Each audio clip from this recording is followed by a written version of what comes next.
Mag-unboxing tayo kasi dumating na yung package. Yan.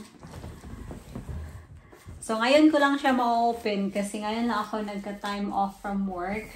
So, I'm so excited na i-open to mga loves kasi galing to sa aking kaibigan. Long time friend na kakilala ko na siya pero never pa kami nag-meet in person. Kasi, ang nangyari kasi dito is magkakilala na kami before siya pumunta dito sa UK. It's because nung baguhan pala ako dito, sumali ako sa isang website na it's called Filipino-British ata yun. I'm not sure kung ano pa active pa yung website na yun, pero you gonna get to know people and then you're able to meet people like mga Pilipino, mga asawa nila, ganon ganyan. Kasi ako talaga, nung baguhan ako dito, naghahanap din ako ng mga kapwa kong Pilipino kasi lalo na, wala akong kapitbahay dito. So, anyway, nakilala ko siya and then we get to talk to each other sa social media and nandito na siya sa UK and meron na din siyang anak. And ito, binigay niya sa akin. So, hindi niyo pa ito mapapanood kasi hindi ko pa nire-reveal yung gender ni baby. Pero, once na mapapanood niyo to, alam niyo na yung gender ni baby. At yung mga anak niya is puros mga babae. Kaya, meron doon siya mga gamit na, hindi na ginagamit. And then, binigay niya sa akin, which is I'm so grateful. Thank you so much. You know who you are. Nanonood siya sa ating vlog. Nagba-vlog din naman yan siya, pero I'm not sure kung pinagpatuloy ba niya. Hala, uy, ang dami nito, Ate Juan. Hala, wow. Ang cutie-cutie naman ito. Ay, nakakatuwa. Oh, wow. Ang dami. Yan. Mga prom suit, oh. This is good. Thank you talaga. Medyo malayo-layo din kasi kami. Ay! 3 to 6 months to. Ang laki naman tingnan. Ganito ba talaga kalaki?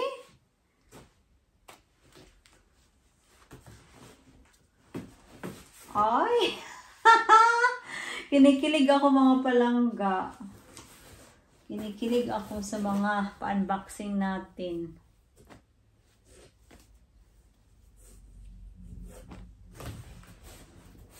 Ito. Ano to sila yan? Magka-partner. Sabi niya, ang dami pa daw niyang baby clothes. Kung malapit na daw sana kami, ay nako. Madami pa siyang bibigay. Hala, perfecto kay baby. Mag-swimming. Isi-swimming natin si baby sa swimming pool. Swimsuit ba to? Or, yeah, I think swimsuit. No?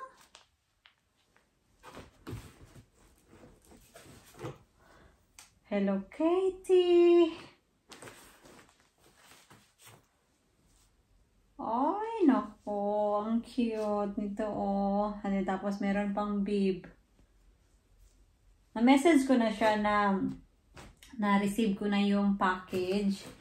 Pero yun na nga, malilate yung... ito din. So, bib. Then, tapos itong isang ganito. And then, socks. Na-message ko na siya na natanggap ko na yung package niya, pero hindi ko pa ipapakita sa video ko kasi hindi ko pa nare-reveal yung gender ni baby. Kinikilig talaga ako sa mga mga damit. Yan.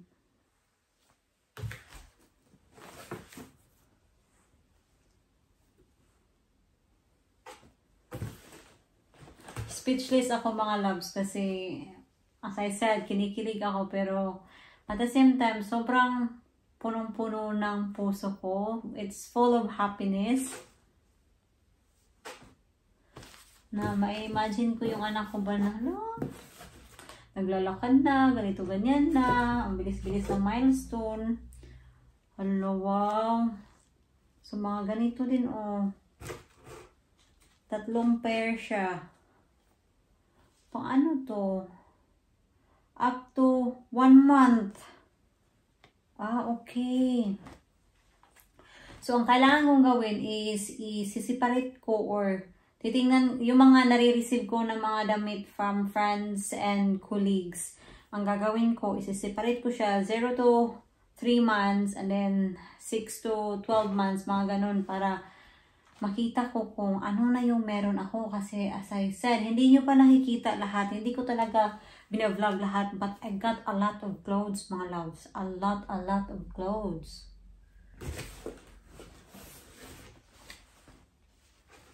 Nakakatuwa naman to si Ate Joy. Kasi may mga tag pa talaga yung binigay niya ba, yung iba. Sabi ko yung mga ano lang, yung mga hindi na nagamit ng baby niya ba.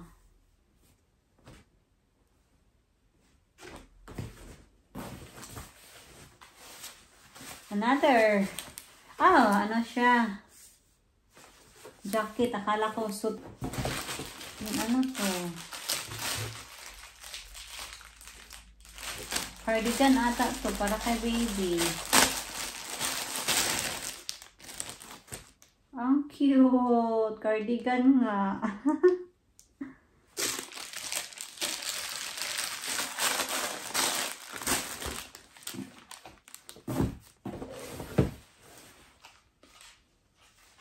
Mga ano din, oh, mga pang buhok sa baby.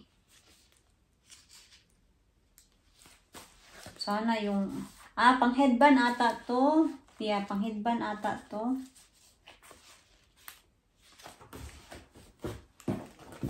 And then mga, mga, ano sa baby, hot.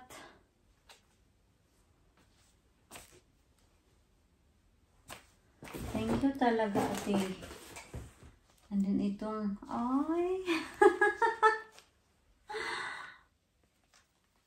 yung shoes ni baby. And mga pang headband. Ito rin,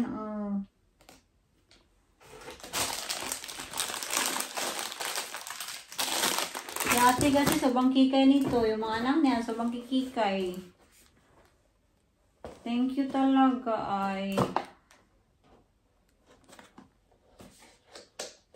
Naka-box pa talaga tong shoes.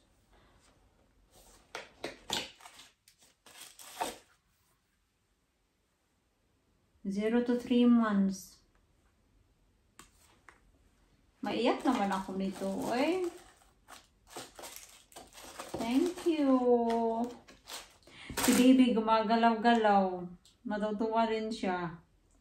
Alam mo, si baby, gumagalaw talaga siya. Morning person tong batang to. Kasi, before, lalo na pag meron akong trabaho, nagigising ako before sa alarm ko.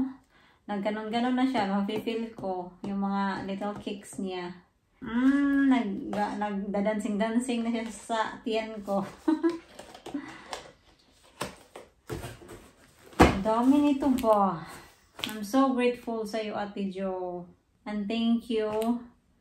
Sabihin mo sa mga anak mo kasi I'm sure na binili mo to for your kids as well.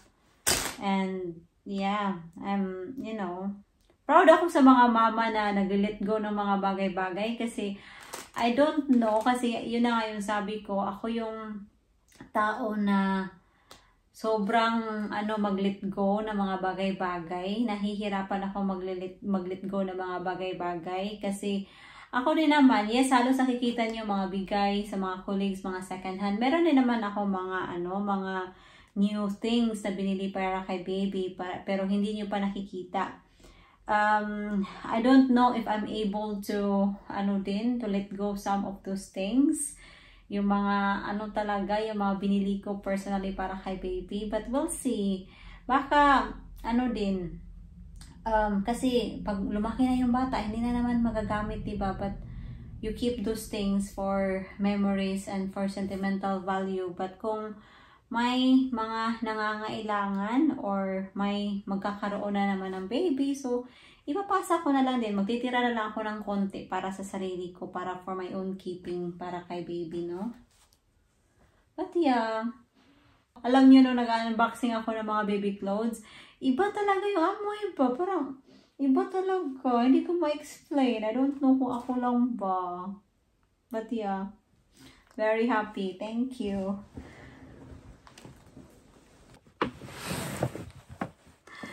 Oh my goodness, mga loves. Nagiging emotional talaga ako. Pinagmamasan ko lang yung mga baby clothes. As in, sabihin nyo na okay ako, pero medyo hormonal din ako. Alam niyo naman pag buntis na, emotional. So, thank you talaga sa aking kaibigan. You know who you are. Salamat dito. So, idudugtong ko lang to sa another unboxing ko, pero hindi ko na to ipapakita lahat. So, dito, 98% is galing to sa isang tao. Medyo naghalo-halo na nga to dito kasi nung nakarang araw, niparit ko na talaga yung mga gamit ni baby kung ano sa tingin ko na magagamit niya sa newborn stage niya. And just for the record, nung na-receive ko to, hindi lang to yung binigay niya. Alam niyo yung hamper na pinakita ko, siya rin yung nabigay doon. At yung baby Moses. At ito na, makikita niyo na yung rest sa binigay niya. So, yeah, halo-halo na to dito. And as I said, for the record, nung na-receive ko to, sobrang arrange nito mga loves. Tinupid niya lahat to, nakaplan siya. Magulo na siya kasi chinek ko na. Ito, hindi to galing sa kanya. Binili ko to para kay baby. Basta, as I said, 98% dito galing sa kanya. And hindi ko na isa-isahin kasi ang dami nito. Pero, my favorite mga loves is ito talaga. Yung maliit na swimsuit ni baby. Dalawa to actually. Saan na ba yung isa? Saan na? Sa dalawa to. Wait lang. Hahanapin ko para sa inyo. Kasi apaka-cute talaga. Ito! Ito mga loves. Ay, naku naman. Uy. But yeah, salamat talaga. And ito din from another friend. Malaki. Medyo later na to magagamit ni baby. Pero yun na nga. As I said, halo-halo na to dito kasi dahil sa daming binigay, which is I'm grateful. Mix na yung mga clothes pa, yung mga pang 0 to 3 months, 3 months to 6 months. So, yeah. Thank you talaga. All I can say sa mga taong nagbigay, sa mga nagpadala, I cannot thank you enough. I am out of words. Wala akong masasabi, but God bless you and more blessings and more baby dust. Hopefully sa mga nagtatry dyan, baby dust sa inyo. So, pagpalain sana kayo ng baby. Sa mga nagtatry dyan, huwag kayong susuko. Darating yan kung para sa inyo talaga, ibibigay yan.